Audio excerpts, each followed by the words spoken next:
Chapter 47. Academic Probation. Marcus stared at the email from his academic advisor with a sinking feeling in his stomach. Mandatory meeting regarding academic standing. Friday 2 p.m. Please bring course syllabus and attendance records. The formal language left no doubt about the seriousness of the situation. He'd been dreading this conversation for weeks, but somehow seeing it scheduled officially made the consequences feel suddenly real. His carefully constructed balance between worlds was finally collapsing under the weight of neglected responsibilities. The academic advisor's office felt like a tribunal chamber when Marcus arrived precisely at 2 p.m. Dr. Peterson, a stern woman in her 50s with the kind of professional demeanor that suggested she'd had this conversation too many times before, gestured for him to sit across from her imposing desk. Marcus, your academic performance this semester has been concerning. Multiple professors have reported poor attendance, missed assignments, and what appears to be a complete lack of engagement with coursework. She began without preamble. I understand there have been some issues, but I've been dealing with significant personal challenges. Personal challenges that prevent you from attending classes you're paying thousands of dollars to take? Her tone was skeptical but not unkind. Marcus, I've reviewed your high school transcripts. You were an excellent student with strong academic discipline. What changed? Everything, he thought desperately. I discovered I'm living in two worlds, simultaneously helping plan education reforms and investigating enemy infiltrators while trying to maintain the pretense of being a normal college freshman. I've been exploring different academic interests, trying to find subjects that engage me rather than following expected paths. He said carefully. Dr. Peterson pulled out a thick folder with Marcus's name on it, Stage Analysis. According to your professors, you seem more interested in researching medieval history social systems and what Professor Williams described as anachronistic engineering applications than in any of your coursework. Marcus felt heat creep up his neck. His obsession with Valdris-related research had apparently become obvious to multiple faculty members. Marcus, I'm placing you on formal academic probation. One more semester of performance like this, and you'll face suspension from the university. She continued with the patient tone of someone delivering bad news. The words hit him like a physical blow, but surprisingly, Marcus felt something closer to relief than panic.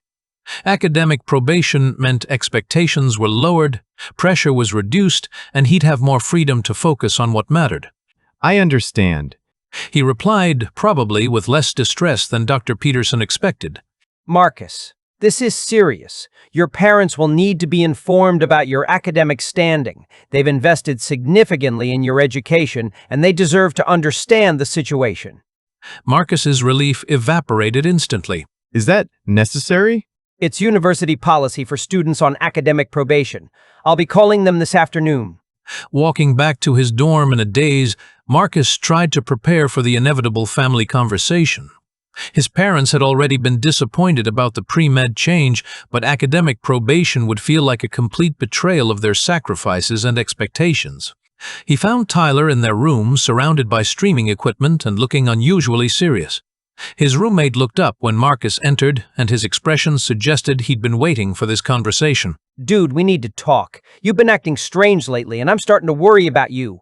What do you mean? He sat heavily on his bed, still processing the academic probation meeting. I mean, you're not attending classes, you're never studying for them. You're always busy with weird research projects that don't seem connected to any of your courses. It's like you're building an extremely detailed character for some MMO or game that you never play. His voice carried genuine concern.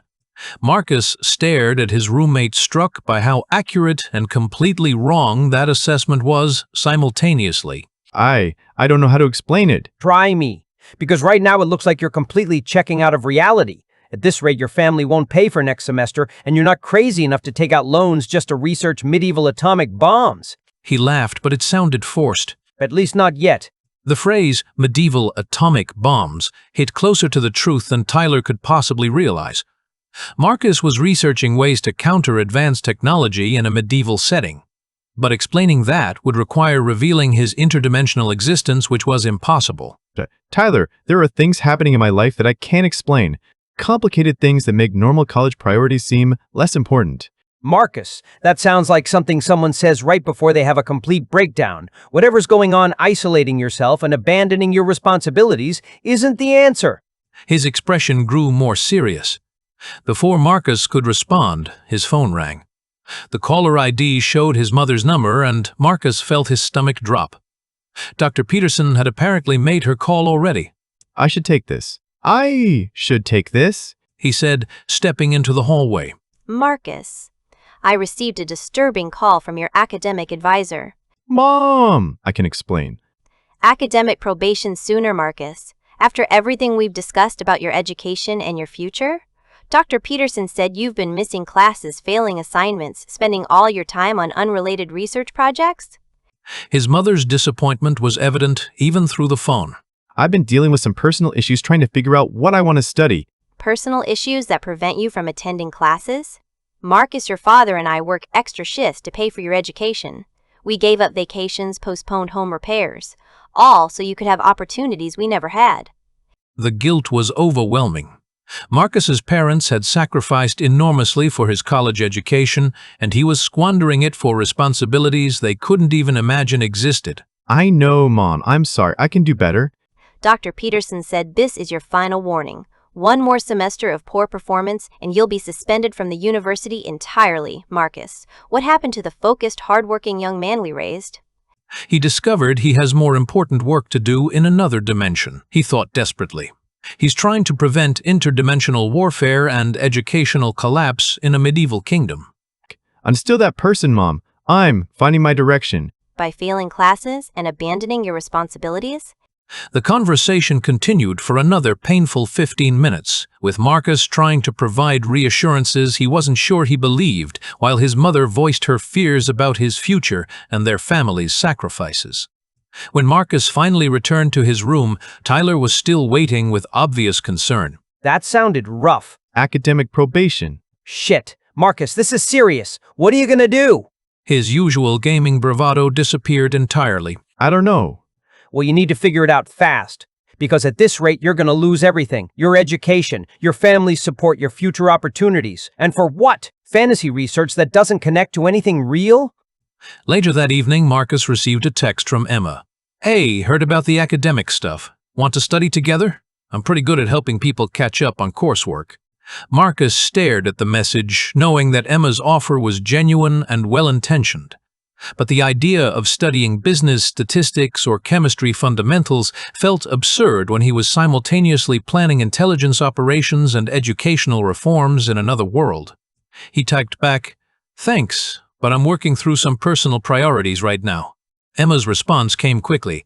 "Marcus, are you okay? You seemed disconnected from everything except medieval topics lately. If you want to talk about whatever's going on..." Marcus deleted the message without responding. Accepting help would require explanations he couldn't provide, and involving Emma in Tychixity seemed unfair when he couldn't tell her the truth about what was happening in his life. As he prepared for sleep, Marcus reflected on the day's revelations with a mixture of anxiety and strange relief. Academic probation should have felt like a disaster, but instead it felt like permission to stop pretending that college mattered as much as his responsibilities in Valdres. His parents' disappointment was genuine and painful, but they couldn't understand that he was working on problems far more complex and urgent than anything he'd encounter in undergraduate coursework. Tyler's concern was touching, but based on a fundamental misunderstanding of Marcus's situation. Tomorrow, he would wake up in Valdres to continue work that felt important. Intelligence gathering, educational innovation, defending a kingdom against interdimensional threats. Tonight, he would accept that his modern world relationships were deteriorating beyond repair. The choice between worlds was becoming increasingly clear, and Marcus was beginning to understand which one he would choose regardless of the personal costs.